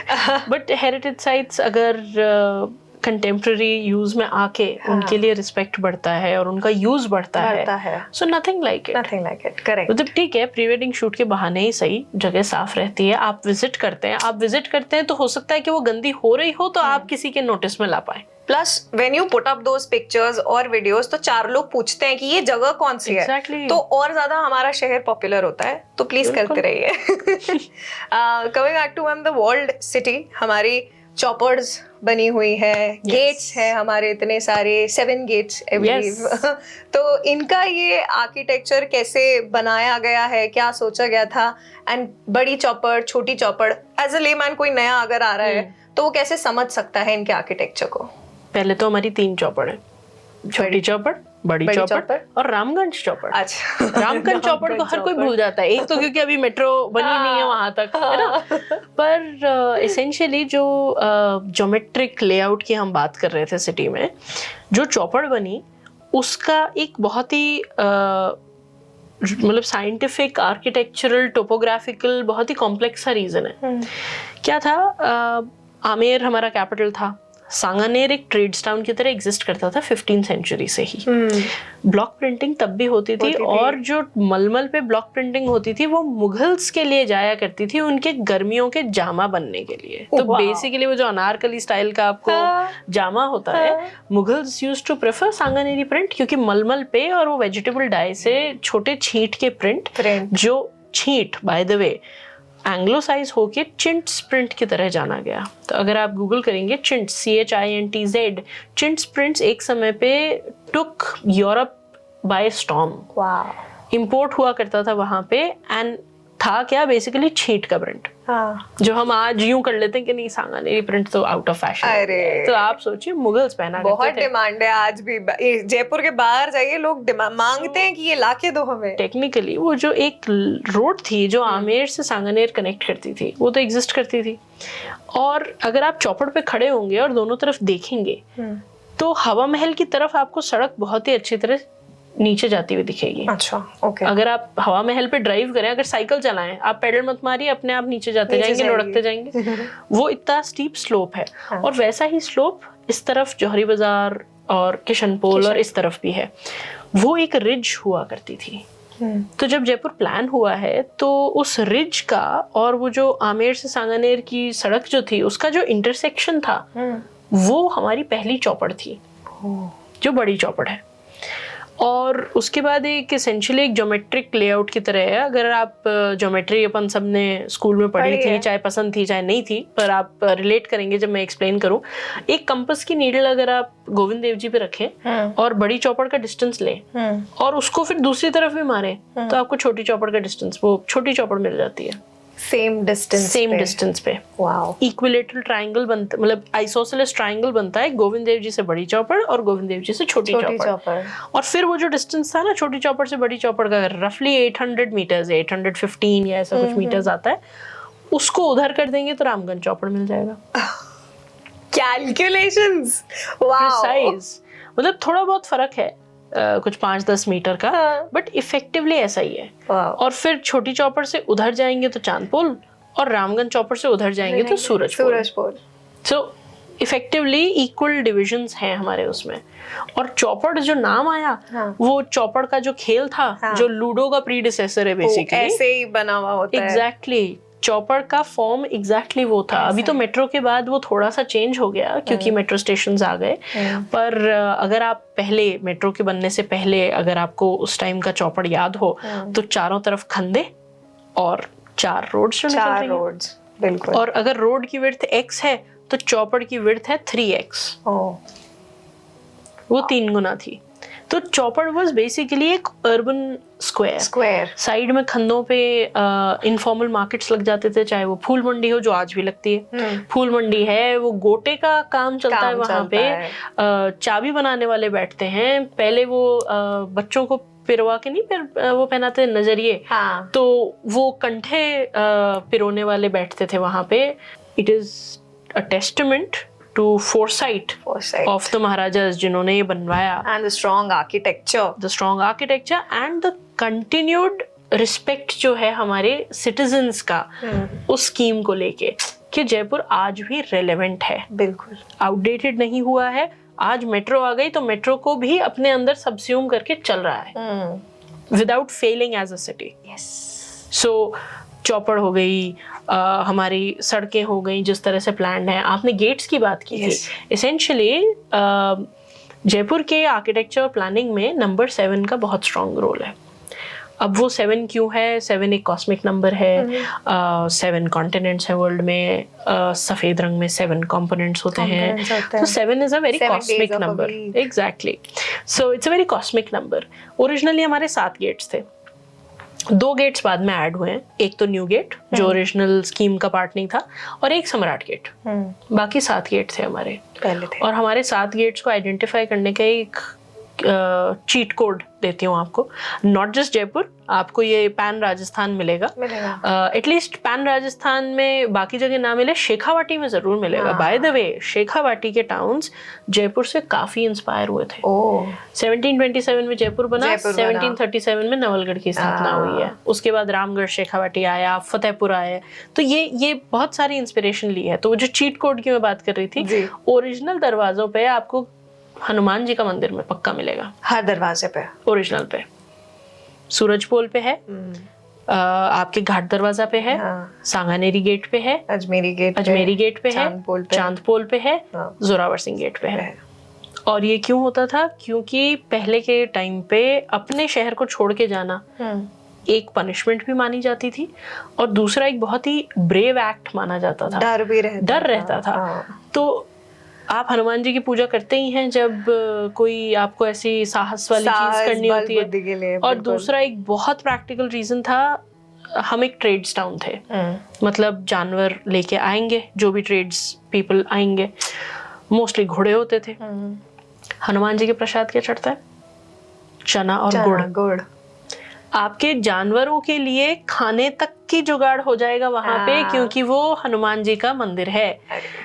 सो आप अपने शहर से बाहर जा रहे हैं, आप हाथ जोड़ के जाएंगे, भीरू वो देम हमको, और आप आगे जाएंगे। और अगर कोई बाहर से आया है तो मंदिर होगा, तो मंदिर में कोई ना कोई आपको कुछ ना कुछ खिलाई देगा, और आपके जानवरों को भी चना और गुड़ तो मिल ही जाएगा, ताकि वो घोड़ा गिर पड़ ना जाए और थोड़ा गुड़ आप भी खा लें। तो सिर्फ इंसानों के लिए नहीं, Exactly. जानवरों के लिए भी पूरा ख्याल रखा गया था इस बात का, और सोच समझ करके सारे गेट्स बनाए गए थे हमारे जयपुर में। We are very proud, like I am feeling so proud and blessed कि मैं अभी जयपुर में हूँ। और मतलब आप जब ये मैं आपको ये बातें बता रही हूँ और आप रिलेट कर पाएंगे, तब आपको रियलाइज होता है कि हाँ, everything is supported by not superstition. ऐसा नहीं है कि ग्रंथों में लिखा था इसलिए आपने वो चीज कर दी। 7 नंबर हम इसलिए बोलते हैं भाई, घोड़े के भी वो सूर्य भगवान का भी जो चैरियट पुल करते हैं 7 घोड़े होते हैं। 7 घोड़े होते हैं। सो ऐसा नहीं है कि जयसिंह जी ने सिर्फ उन चीजों को पिक करके गेट्स बना दिए, पर हमारे मेन बाजार ही वहां थे। तो हमारे मेन गेट्स वहाँ पे हैं। और बाय द वे इनके गेट्स के सबके ओरिजिनल नाम कुछ और हैं। सबके नॉट सबके, चलिए सूरज पोल को सूरज पोल ही कहा करते थे, चांद पोल को चांद पोल ही कहा करते थे। सांगानेरी गेट का नाम था शिव पोल। किशन पोल ही रहा। न्यू गेट बाद में न्यू गेट बना क्योंकि वो था ही नया बाद में बना। और जोरावर सिंह गेट का ओरिजिनल नाम था ध्रुव पोल क्योंकि वो नॉर्थ में था। कुछ नाम बिगड़ते हैं, कुछ नाम नए दे दिए जाते हैं। और पर कहीं ना कहीं आप अगर रिसर्च करने पे आए तो आपको ये सब कहीं ना कहीं रिकॉर्डेड मिलता है, और विद ड्यू रीजंस कि उसका नाम वो क्यों था, दूसरा क्यों था। घाट दरवाजे का नाम बाय द वे रामपोल हुआ करता था। अगर आपको रिसर्च नहीं करनी है, ये पूरा एपिसोड देखिए, आपको सब कुछ पता पड़ जाएगा जयपुर के बारे जयपुर पे। क्या जयपुर का क्रैश कोर्स कराएंगे हम आपको इस एपिसोड में। हमने डिफेंस सिस्टम की बात कर ली, हमने हमारे जयपुर के आराध्य देव की बात कर ली, डिवाइन इंटरवेंशन भी रहा है। बट मैंने पढ़ा था कि जयपुर को बनाते वक्त वास्तु का भी बहुत ख्याल रखा गया है। अब जो हम डिवाइन इंटरवेंशन की हमने बात करी, आप सोचिए कि वास्तु का ध्यान रखा इसलिए जयपुर ऐसा है, या क्योंकि स्वयं भगवान इसमें इन्वॉल्व थे, तो वास्तु कंप्लायंस तो होनी थी। अब ओरिजिनली जयपुर जैसा प्लान था, हमारे नॉर्थ ईस्ट में आता है मानसागर, जो जल महल जिसमें है, मानसागर लेक के बीचों बीच जल महल है। नॉर्थ ईस्ट यूजुअली हम वास्तु के अकॉर्डिंग रखते हैं नीचा, और अगर वहाँ पे वाटर सोर्स हो तो बहुत ही बढ़िया चीज़ है। जैसे घरों में हम फाउंटेन्स लगवा देते हैं, या फिर हम पीने के पानी का स्रोत रखते हैं वहाँ पे, बिकॉज ईशान कोण है और हम प्योर चीज़ रखेंगे, ठंडी प्रवृत्ति की, etcetera etcetera. So by default हमारे तो वहाँ मानसागर आ गया। और साउथ वेस्ट भारी होना चाहिए, तो सब साउथ वेस्ट में थी हमारी आर्टिलरी। तोपखाना देश और तोपखाना हजूरी जो दोनों एंड्स पे हैं हमारे साउथ, उस पे साउथ वेस्ट में तो हमारे हम तोप रखते थे, तो वो तो भारी हो ही गया। और वहाँ पे टरेट्स थे, बैस्टियंस थे। और अगर टोपोग्राफिकल मैप्स देखें जयपुर के, और उसमें बेसिकली कॉन्टूर लाइंस होती हैं, जो साइंटिफिकली इसको समझते हैं, कॉन्टूर लाइंस होती हैं जो आपको लेवल्स बताती हैं लैंड के। somehow it happens कि हमारा साउथ वेस्ट का जो कॉन्टूर है वो हाईएस्ट है। Wow, magic, absolutely divine intervention again. तो बहुत सारी जगहों पे ये कह दिया जाता है कि बीचों बीच चौकड़ी सरहद है, वो कुबेर का स्थान होता है, और इसलिए वहाँ पे राजा का महल बना। नहीं, अगर आप एक्चुअली वास्तु के हिसाब से एनालाइज करेंगे और ओरिजिनल वॉल्ट सिटी का जो नक्शा था उसके हिसाब से देखेंगे, तो जो एब्सोल्यूट सेंटर है वो तो जयनिवास बाग है, जिसमें कुछ बिल्ट ही नहीं है। And that corresponds perfectly to the fact कि एकदम बीचों बीच आप ब्रह्म स्थान रखते हैं जिसमें आप कुछ बनाते नहीं, क्योंकि वास्तु पुरुष मंडल के हिसाब से वहां पे आपकी नाभि है, वास्तु पुरुष की नाभि पे आप वेट नहीं रखते कुछ भी। So that is basically for ventilation and for good health. ब्रह्म स्थान तो हमारा खाली था जयनिवास पे। तो सब कुछ प्लान्ड था। अब चाहे ये हमने डिजाइन करके किया और वास्तु कंप्लायंट बनाया, या ऑटोमेटिकली वास्तु कंप्लायंट होता, सोचिए ना, कुछ तो कारण रहा होगा कि जयपुर आज तक फ्लरिश कर रहा है। बिल्कुल कर रहा है। मतलब थुतकारा डालिए अगर आप इस पे बिलीव करते हैं कि नजर ना लगे हमारे शहर को। नजर नहीं लगनी चाहिए बिल्कुल भी हमारे शहर को। आर्किटेक्चर की हमने काफी सारी बात की, तो आई थिंक हमारे शहर के बीचों बीच एक अच्छा आर्किटेक्चर मार्वल कह सकते हैं हम एल्बर्ट हॉल म्यूजियम को, जिसपे जब भी लाइट पड़ती है या कोई भी अलग तरह की लाइटिंग होती है तो वो जगमगा उठता है। तो उसका आर्किटेक्चर काफी अलग लगता है बाकी आर्किटेक्चर से, कलर भी थोड़ा डिफरेंट है।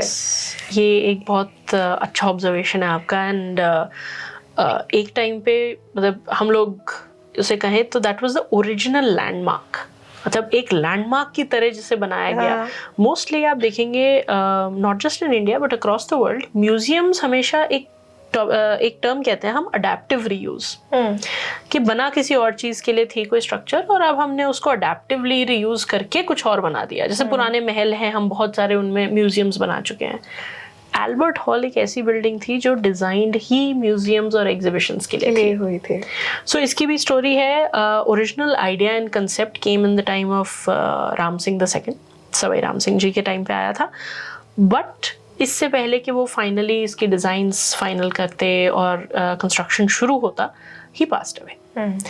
नो मैटर, उनके जो सक्सेसर थे Sawai Madho Singh the second, he took it up और उन्होंने एक कंपटीशन जैसी बात कर लें आप, एक कंपटीशन जैसा था, फ्लोट किया था, not formalise as a competition but basically invitation दिए गए थे अलग अलग लोगों को कि आप अपनी डिजाइन्स भेजिए। It was sir Swinton Jacob, एक ब्रिटिश सिविल इंजीनियर थे वो बेसिकली, जो जयपुर के PWD डिपार्टमेंट के बाद में हेड बने। ये उनका डिजाइन था। अब जो हम बात कर रहे थे आमेर की, कि कॉन्सेप्ट तो मुगल था बट एग्जीक्यूशन हिंदू था। तो यहाँ पे एल्बर्ट हॉल पे कॉन्सेप्ट तो यूरोपियन है बट उसका एग्जीक्यूशन इज क्विंटेसेंशियली इंडियन। एंड इस आर्किटेक्चर स्टाइल को जो एल्बर्ट हॉल की है उसको एक अलग टर्म दिया जाता है, it is called the Indo Saracenic type of architecture. Indo Saracenic type of architecture मैंने पढ़ा था पर मुझे वो सारासैनिक प्रोनाउंस नहीं करना। So Indo Saracenic is actually combination of Hindu, Rajput, Mughal and European styles of architecture. And इसका एक और एग्जांपल है सवाई मानसिंह टाउन हॉल, जो वर्ल्ड सिटी में है, हवा महल के जस्ट आगे, जो आपको पुराने लोग आपको उसे बोलेंगे पुरानी विधानसभा। So Sawai Mansingh town hall is also an example of Indo Saracenic architecture. अलग अलग स्टाइल्स मिलेंगे आपको उस पे अगर आप नोटिस करेंगे तो एल्बर्ट हॉल तो कॉन्सेप्ट एक ब्रिटिश इंजीनियर से आया बट उसका पूरा एग्जीक्यूशन हिंदू ट्रेन्ड क्राफ्ट्समैन ने किया। And that is the first time कि हमने रिकॉर्ड किया है कि कितने लोग उसमें क्राफ्ट्समैन की तरह इन्वॉल्व थे, कितने पत्थर तराशने वाले थे, कितने लेआउट्स बनाने वाले थे, कितने उसमें इनले वर्क वाले थे, कौन कौन से कारीगर किस किस काम में इन्वॉल्व थे। 1883 में इसका एग्जीबिशन का मतलब इस बिल्डिंग का इनॉग्रेशन किया गया था with the Jaipur Expo. Jaipur Expo was conceptualised again by a European, but basic idea था कि जयपुर के जो क्राफ्ट्स हैं, जो एक रीजन है हमारे वर्ल्ड हेरिटेज साइट होने का, उन क्राफ्ट्स का एग्जीबिशन लगना था और डिस्प्ले होना था, सो दैट बाकी जनता को पता चले कि क्राफ्ट्स ये हैं, कमाल के क्राफ्ट्स बनाते हैं। और उस समय भी Jaipur was a tourist site. दूसरे प्रिंसली स्टेट से जयपुर घूमने आया करते थे लोग, यूरोपियन ट्रैवलर्स आते थे, अक्रॉस द फार ईस्ट से लोग आया करते थे। एंड आर्काइव्स में हमको वो प्रॉपर एक ब्रोशर की तरह मिलता है जिसमें हर आइटम का एक कैटलॉग है कि ब्लू पॉटरी का फलाना इतना बड़ा पॉट यहाँ पे रखा गया था, फलाने फलाने आर्टिस्ट ने बनाया था, इतना बड़ा था और बहुत से लोग उसे खरीद के ले भी गए थे। सो आप मानिए 1883 में एक एक्सपो था प्रॉपर, जिसमें जयपुर का क्राफ्ट डिस्प्ले हुआ। आज हम इंटरनेशनल एग्जीबिशंस की बात करते हैं, we were doing international exhibitions back in 1883, right? So we were far ahead of our times. We were basically keeping up with the times. Yes. And making sure कि जयपुर का एक इंटरनेशनल लेवल पे identity हो जो कि आज है भी सही। लाइक सिंस यू मेंशन कि हम उस टाइम पे आज भी जयपुर में एग्जीबिशंस इतने होते हैं, like the biggest exhibitions happen in Jaipur. और ये आज से नहीं है, ये भी एक कहते हैं ना विरासत है, लेगेसी है जिसे हम आगे लेते हुए आ रहे हैं। जयपुर एक आर्किटेक्चरल मार्वल है, वर्ल्ड हेरिटेज साइट है। हर कोने में आप चले जाओ आपको सब जगह आर्किटेक्चर मार्वल्स ही दिखेंगे, चाहे एल्बर्ट हॉल हो, चाहे हवा महल हो, चाहे जंतर मंतर हो। विच ब्रिंग्स मी टू हवा महल, कि हवा महल में कई कहानियां ऐसी सुनी है कि हवा महल में हवा में है, नींव नहीं है उसकी। क्या ये सच है? एज एन आर्किटेक्ट ये मेरे लिए सबसे ज्यादा डिस्टर्बिंग चीज होती है सुनने के लिए। मतलब मुझे लगता है मेरी जो फाउंडेशन थी जी, आपने हवा महल की फाउंडेशन हटाई, आपने मेरी पढ़ाई की फाउंडेशन को भी चैलेंज कर दिया। जैसे मैंने पहले आपको बताया था, जयपुर एक सैंडी लोमी सॉइल बेस पे बना है जी। अगर हमारे नीचे रॉक होता तो हमें नींव की जरूरत नहीं होती। जयगढ़ में हमें बहुत सारी चीजें हैं जो हमने बिना नींव के बना रखी है, मतलब हमने नहीं, मतलब हमारे पूर्वजों ने बना रखी है।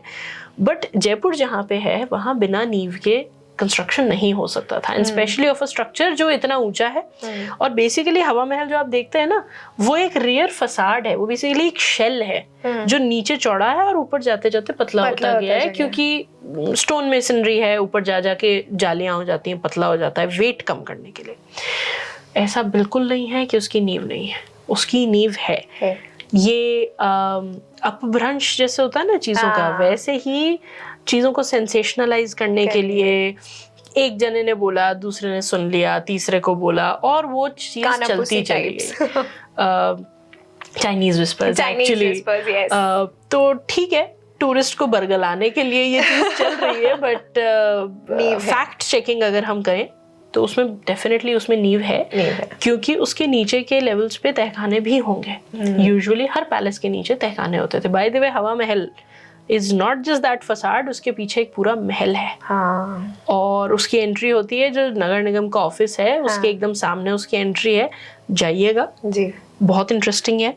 उसकी पूरी स्टोरी है, 5 माले हैं, फोटोज बहुत अच्छी आती हैं। सुबह के टाइम पे जाइएगा जब उसके ईस्टर्न फसाड से अंदर लाइट आती है और वो कलर्ड ग्लास से सुंदर पैटर्न्स बनते हैं। तो नींव तो है। चलिए, ये फैक्ट चेकिंग तो मैं आपके लिए आज कर जाता हूं। कंफर्म, जयपुर का हवा महल नींव पे बना हुआ है, हवा में नहीं है। हवादार खिड़कियां हैं वहाँ, मोर देन 700 विंडोज हमारे पास है वहाँ पे, छोटे-छोटे ओपनिंग्स हैं। यस, हाँ जी, बिल्कुल। अगेन साइंटिफिकली डिजाइन है। हाँ, वेंचुरीज प्रिंसिपल होता है, उस पे डिजाइन है। जाली में से अंदर जब हवा आएगी तो ठंडी हो जाती है। और वो भी तब जब लाइट्स फाइट्स नहीं हुआ करते थे। और हम तो खैर, मैं तो हिस्टोरिक बिल्डिंग्स में ही काम करती हूँ। तो जून में भी अगर आप किसी जालीदार खिड़की की साइड में जाके खड़े हो जाएंगे तो जो हवा आएगी, आप जून में बिना पंखे के खड़े हो सकते हो। ये चीज तो मैंने भी बहुत फील की कि जो छतरियां भी बनाई जाती हैं वो बिल्कुल ऐसी बनाई जाती है कि शायद आप छतरी पे आप खड़े हो तो आपको हवा आएगी, आप छतरी के बाहर आ जाओ आपको हवा नहीं आएगी, पर वहां आएगी। वो चैनल हो जाती है किसी तरह से। Somehow it is very interesting. Architecturally हम लोग बहुत strong हैं। I'm feeling so proud about this and हम लोग हमेशा से ही इन ट्रेंड रहे हैं और हमने हमेशा से ही टूरिस्ट को बहुत अट्रैक्ट किया है, फॉरेन टूरिस्ट को। और जयपुर के लिए तो ऐसा भी कहा जाता है, जयपुर के बाजार के लिए specially, that they are no less than famous streets of Paris.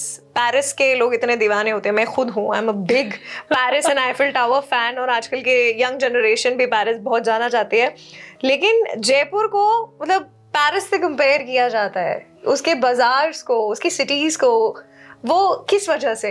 I think सबसे ज़्यादा इस कंपैरिजन का रीज़न ये रहा कि एक समय पे जब बग्गियां चलती थी, तो जयपुर की सड़कें इतनी चौड़ी थी कि एक साथ 5 या 6 बग्गियां चल सकती थी। आज अपन को देख के लगता है कि हाँ चल सकती थी कि नहीं, क्योंकि गाड़ियां होती हैं, बीच में डिवाइडर भी है, साइड में पार्किंग भी हो गई। और ओरिजिनली हमारे वरांडाज नहीं थे जयपुर में, वो 1920s में ऐड किए गए थे। Sir Mirza Ismail was our prime minister at that time. Prime minister Jaipur state के बारे में, हम प्री इंडिपेंडेंस की बात कर रहे हैं, जब हर प्रिंसली स्टेट का एक प्राइम मिनिस्टर था। उन्हीं के नाम पे MI रोड है, मिर्जा इस्माइल रोड। सो महाराजा सवाई मान सिंह द सेकंड की रेन थी ये, उस टाइम पे वरांडाज ऐड हुए। तो खैर जब वरांडाज नहीं थे तो आप सोचिए 13 फुट इधर, 13 फुट इधर और 26 फुट जगह थी। तो टोटल करीब 120 फुट की सड़क, 120 फुट आज के टाइम पे हाईवे बोलते हैं उसे। 120 फुट की सड़क है, आपके लैंड प्राइसेस गो हाई। सो 120 फुट की सड़क थी जो एक जमाने में हमने पेव कर दी थी विद स्टोन।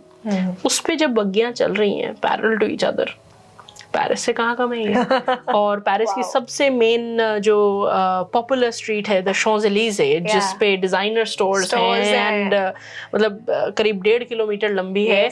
एक तरफ आर्क द ट्रियोम्फ है, एक तरफ आपके म्यूजियम्स हैं, सनसेट एंड वो बहुत ब्यूटीफुल दिखता है शाम वो के सब टाइम चीज जयपुर में थी। आप चौपड़ पे खड़े हैं, अगर आप छोटी चौपड़ पे खड़े हैं, आपको ऊपर नाहरगढ़ दिखा करता था। आपके दोनों तरफ सवाई जयसिंह की कंसेप्चुअलाइज्ड बिल्डिंग्स थी जो गेरू में पेंटेड थी। आप सोचिए एक यूनिफॉर्म फसाड आपको दिख रहा है। इस हद तक कंट्रोल थे हमारे फसाड्स कि आगे झरोखा जो होगा वो 2.5 फीट ही आगे निकलेगा, ऊपर की स्टोरी उसके थोड़ी सी और आगे निकलेगी, आपके छज्जे एक तरह के बनते थे, आपकी आर्किटेक्चरल स्टाइल एक तरह की थी। मेन बाजार पे जिनकी हवेलियां थी उनको कंपलसरी था उस तरह का आर्किटेक्चर स्टाइल फॉलो करना ताकि एक यूनिफाइड फसाड दिखे। तो पेरिस से कहाँ कम था ये? बिल्कुल नहीं था। और हमारे राजस्थान में कभी भी कहीं भी कुछ भी कम नहीं है, चाहे वो जयपुर हो जिसे पेरिस से कंपेयर किया जाए, चाहे उदयपुर हो जिसे वेनिस ऑफ द ईस्ट कहा जाए। सब कुछ। We are blessed to be Rajasthanis and proud Rajasthanis. So Jaipur में जैसे हमने बात की कि exhibitions and expos started back in the 80s only, 1800s only. Infrastructure अगर हम देखें जयपुर का, हमने वर्ल्ड सिटी की तो बात की जो कि 50,000 लोगों के लिए बनाया गया था, लेकिन आज उसमें 4 से 5 लाख लोग रह पा रहे हैं, अकोमोडेट कर पा रहे हैं thanks to our great infrastructure. तो infrastructurally out of the world city या इंफ्रास्ट्रक्चरली कैसे बनाया गया था जयपुर शहर आम लोगों के लिए? देखिए, पानी के बिना कोई शहर एग्जिस्ट नहीं कर सकता। शहर क्या, ढाणी तक नहीं चल सकती पानी के बिना। सो ओरिजिनली तो जब डिज़ाइन हुआ है तब अमानी शाह का रिजर्वायर, जो अब जहाँ पे सिंघाड़े उगते हैं अनफॉर्चुनेटली, एक समय पे फ्रेश वाटर सोर्स माना जाता था एंड वहाँ से पानी ड्रॉ करके चांदपोल तक लाया जाता था इन अ कनाल। 9 फुट की कनाल थी और वहाँ से डिवाइडर, जहाँ पे अब डिवाइडर है उसके नीचे एक कनाल चलती थी और वहां से पानी आया करता था। छोटी चौपड़, बड़ी चौपड़ और रामगंज चौपड़, तीनों चौपड़ों पे स्टेप वेल्स थे जो आज रिक्रिएट किए गए हैं मेट्रो के बाद। जब मेट्रो के लिए इन्होंने खुदाई करी थी तब इन्हें वो स्टेप वेल्स मिले थे and they have been restored. और वो आज फंक्शनल नहीं है ऑफ कोर्स, बट उनको रिक्रिएट किया गया है। तो इंफ्रास्ट्रक्चर का एक पॉइंट तो ये था कि हम पानी हार्वेस्ट करके वहां से अमानी शाह के रिजर्वायर से लेके वॉल्ड सिटी तक लेके आए थे और उसके बाद वो सप्लाई किया जाता था अलोंग द रोड, खुले नालों में। अच्छा, नाला आज के टाइम पे एक बुरा शब्द है, बैक देन नाला was either storm water drainage या फिर वो चैनल जिससे आप पानी को बहा सकें। सो पानी इस तरह से सप्लाई होता था। फास्ट फॉरवर्ड करें हम सवाई राम सिंह जी के टाइम पे, तो इंफ्रास्ट्रक्चर का ये है कि he brought piped water supply to Jaipur. पानी पेंच का चौराहा जो आज हम कहते हैं शास्त्री नगर में, वहां पे वाटर वर्क्स हुआ करते थे, इसीलिए उसे पानी पेंच का चौराहा कहा जाता है। वाह। आज वहाँ पे एक बहुत ही इम्प्रेसिव सा कैफे है जो उस मोटर हाउस को अडेप्टिव रीयूज करके बनाया है। काफी पॉपुलर कंजर्वेशन आर्किटेक्ट है Abha Narayan Lamba, she is based from in Bombay. उनका डिजाइन किया हुआ है। मैं गई नहीं हूँ, आई होप आप में से कोई जाके रिव्यू करेगा उस जगह को। कौन सा कैफे है मैम? पानी पेंच के चौराहे पे है। It's I think it's called the water works pump या ऐसा कुछ करके नाम है। तो जनता बताएगी कि भाई पानी पेंच के चौराहे पे सबसे फेमस कैफे जो है, जो मैम मेंशन करिए, कौन सा है? कमेंट्स में बताओ, हमें, मेरा जाना बाकी है अभी वहाँ पे। और पाइप वाटर सप्लाई वो ऐसे लेके आए थे and if I may I can say Jaipur is lit and lit not just now. आज आपको रात में इतना सुंदर लगता है ना, सारी बिल्डिंग्स पे लाइट है एंड एवरीथिंग। 1878 में सवाई राम सिंह जी ने गैस लैंप्स इंस्टॉल करवाए थे शहर भर में। 78 में? 1878 में। Yes. और तब से जयपुर रात में चमक ही रहा है। मैंने Jaipur is lit, #lit since 1878। So infrastructure तो ये है स्टेटस इंफ्रास्ट्रक्चर का कि द महाराजास टुक कॉग्निसेंस कि आपको फैसिलिटी चाहिए एंड दे मेड श्योर कि वो फैसिलिटी हो। आई डोंट थिंक इंडिया की और मतलब barring the top most princely states जैसे ग्वालियर हो गया या जयपुर था या और कोई 2-3 स्टेट्स हैं जहाँ पे गैस लैंप्स आ गए हैं। वो गैस लैंप्स आज भी आपको जयपुर में किसी कोने में मिल जाएंगे। छोटे से होते हैं, बहुत ज़्यादा ऊंचे नहीं होते। Keep your eyes out for that.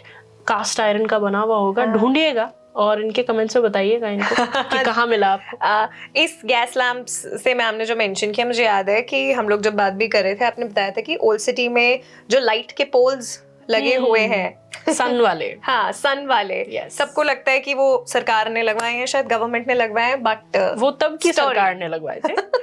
तब की सरकार मतलब महाराजा की सरकार। अब उसकी स्टोरी ये है कि महाराजा सवाई मानसिंह द सेकंड की डॉटर थी प्रेम कुमारी, जिनकी शादी हुई थी बरिया में। देवगढ़ बरिया नाम का एक प्रिंसली टाउन था, वहां पे उनकी शादी हुई थी।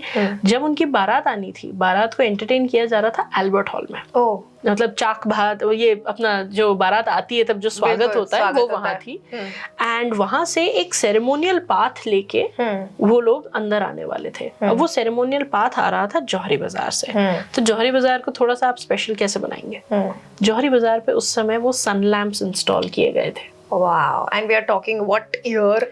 I think this would be 1940s के अराउंड। I think इंडिपेंडेंस से भी पहले के पोल्स हैं वो। yes right।